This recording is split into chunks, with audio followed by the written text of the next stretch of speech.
nous excusons pour ce retard dû à des problèmes techniques. Merci à vous tous de nous retrouver pour la suite de votre matinale sur la Sen TV. Ouverture ce matin du procès de Hissène Habré. Pour rappel, l'homme a été condamné à mort par contumace le 15 août 2008 par un tribunal de N'Djamena. Hissène Habré donc doit comparaître ce lundi à Dakar pour crime contre l'humanité, crime de guerre et torture. Il est notamment accusé d'avoir fait disparaître des milliers de personnes, dont des opposants politiques. Il a donc dirigé le Tchad entre 1982 et 1990. Arrivé au pouvoir par un coup d'État, il sera lui-même réservé par un coup d'État. Simon Faye revient ici sur son parcours.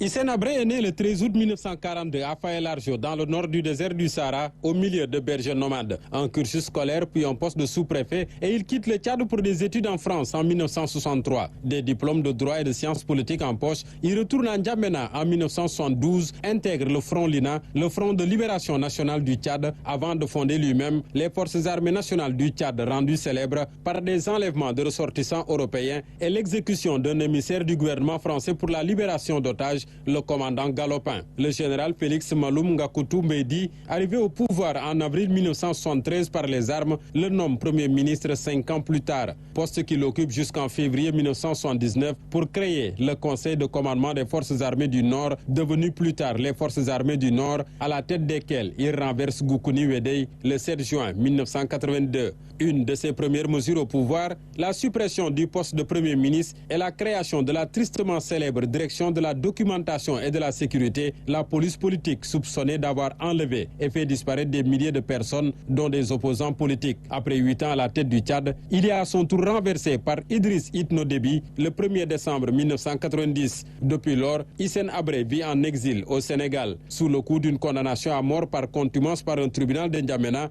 un autre procès s'ouvre pour lui ce lundi à Dakar. Et oui, Simon Faye, concernant toujours ce procès, la cellule de communication des chambres africaines extraordinaires a fait part hier aux journalistes devant couvrir le procès des dispositions pratiques prises pour un bon déroulement du procès. Il s'agit notamment des dispositions sécuritaires et des limites à ne pas franchir par les journalistes, compte rendu Salif Kebessaro. Pour un bon déroulement du procès de Hissène Habré qui s'ouvre ce lundi à Dakar, la presse nationale et étrangère ont été briefées sur les dispositions pratiques mises en place au palais de justice. Marcel Mendy, coordonnateur de la communication des chambres africaines extraordinaires. Nous avons fait l'option de mettre en place un système d'accréditation pour filtrer le maximum possible les entrées de la presse. Pendant tout le procès, les journalistes, plus de 220 au total, se verront donc réserver des espaces dans la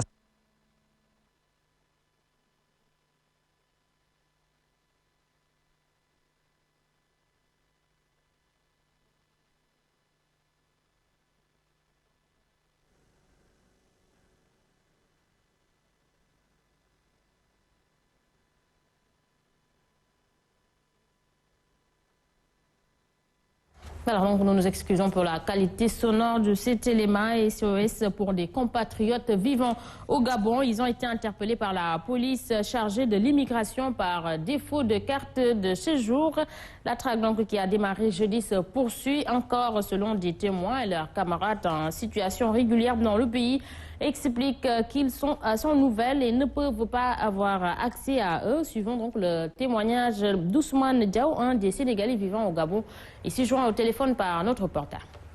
La documentation, ça vient de la service de l'immigration qui veut répatrier les autres Africains ici, les Africains de l'Ouest. Les gens de l'Afrique centrale ne sont pas dedans. Il n'y a que des gens de l'Afrique de l'Ouest. Combien de Sénégalais ont été interpellés? Jeudi, il y avait à peine une cinquantaine de Sénégalais. Hier, devant moi, ils ont attrapé plus de 30 Sénégalais qui étaient dans le cadre qu'ils ont déposé là-bas. On les a nourris et ils ne nous laissent pas aller les voir, même la nourriture, ils n'ont pas la nourriture. On les donne seulement une once de pain, une boîte de sardines, plus un sachet d'eau. Quel est le motif de leur interpellation? C'est une défaut de carte de séjour. Ici, le carte de séjour pour les Sénégalais, ça coûte 870 000.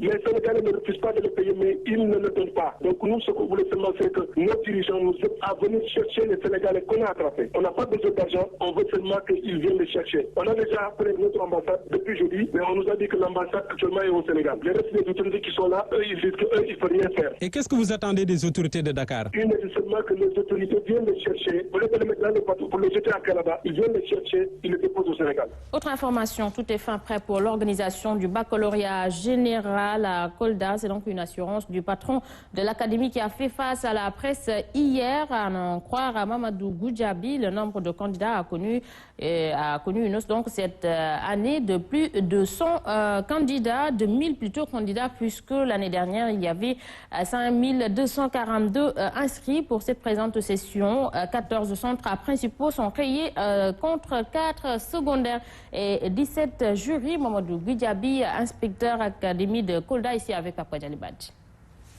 Contre en ce moment 14 centres principaux et 4 centres secondaires. Pour le nombre de jurys, nous en avons 17 répartis évidemment sur les 14 centres principaux et les 4 centres secondaires. Il faut dire que cette année, l'Académie va présenter un nombre relativement important par rapport à l'année dernière. Nous en sommes à peu près à 6483 candidats, alors que l'année dernière, on était à 5243 candidats.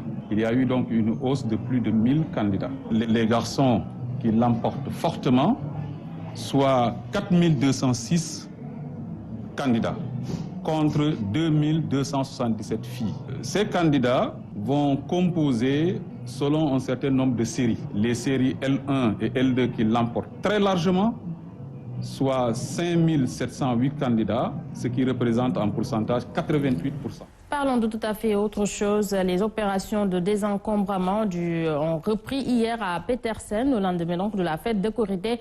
Les engins et les agents de la mairie de Dakar Plateau, renforcés par un dispositif sécuritaire, ont investi le site pour désinstaller les étalages qui occupaient la voie publique. Le maire de Dakar Plateau lui promet un suivi de l'opération pour qu'il y ait plus d'emprise sur la voie publique. Reportage sur Liliane Radjouf. Après une première tentative, les autorités municipales de Dakar Plateau ont relancé l'opération de désencombrement sur le site de Petersen. Il y a eu des soucis que tout citoyen a un peu vécu. On a pris le temps de se rasseoir avec les autorités concernées, notamment toutes les forces de sécurité, avec le sous-préfet en charge de ces questions. Et nous avons donc réorganisé et replanifié l'opération pour justement poursuivre ce travail de désencombrement de la voie. L'opération s'est tenue au lendemain de la fête de Korité, un choix qui n'est pas fortuit, selon le maire. On a choisi un jour où aujourd'hui il n'y a pas de circulation, donc on a un impact qui n'est pas costaud sur justement la circulation. Vous imaginez une opération comme ça en plein jour où il y a beaucoup de voitures, c'est une zone beaucoup sollicitée. On aurait créé quand même quelques désagréments, ce qu'on a essayé d'amoindrir autant que faire se peut. De l'avis du tout nouveau sous-préfet de Dakar Plateau, ce désencombrement va rendre fluide la circulation à Dakar. C'est un travail en tout cas qui vise à améliorer le cadre de vie de tous les Sénégalais. Dakar est le poumon économique du Sénégal. Plateau est le poumon économique de Dakar. Donc si les conditions de vie, de va-et-vient sont aujourd'hui réglementées, je pense que ce sera à l'honneur de tout un chacun. Cette fois-ci, le suivi sera assuré sur le site de Petersen pour qu'il n'y ait plus d'occupation anarchique.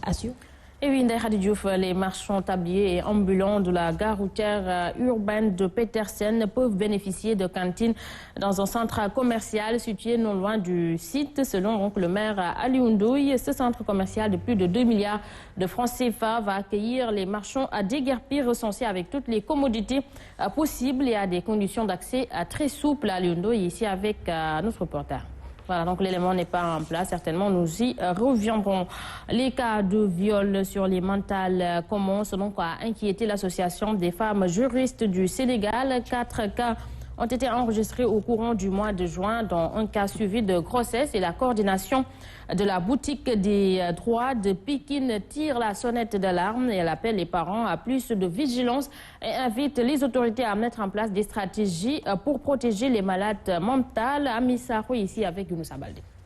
Oui, on a eu à faire des propositions de modification de la loi actuelle qui est au niveau de la chancellerie, le ministère de la Justice, parce que c'est une loi dont les populations en ont besoin pour sauver des vies.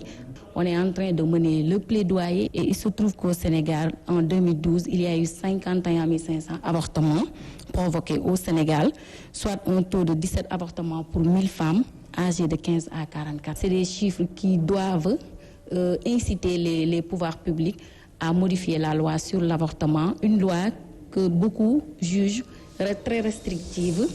Parmi d'autres lois qui existent au niveau de la sous-région, l'infanticide constitue la deuxième cause d'incarcération des femmes avec 19% et l'avortement avec 3%. Ce qui fait que 21% des femmes sont en prison parce que le droit à l'avortement leur a été refusé. Voilà, donc merci à vous tous. Nous sommes arrivés au terme de ce journal. À vous tous, merci de l'avoir suivi. Merci à toute l'équipe technique et l'équipe rédactionnelle qui ont participé à la réalisation. L'info en continue sur la Sen TV, la première télé urbaine du Sénégal.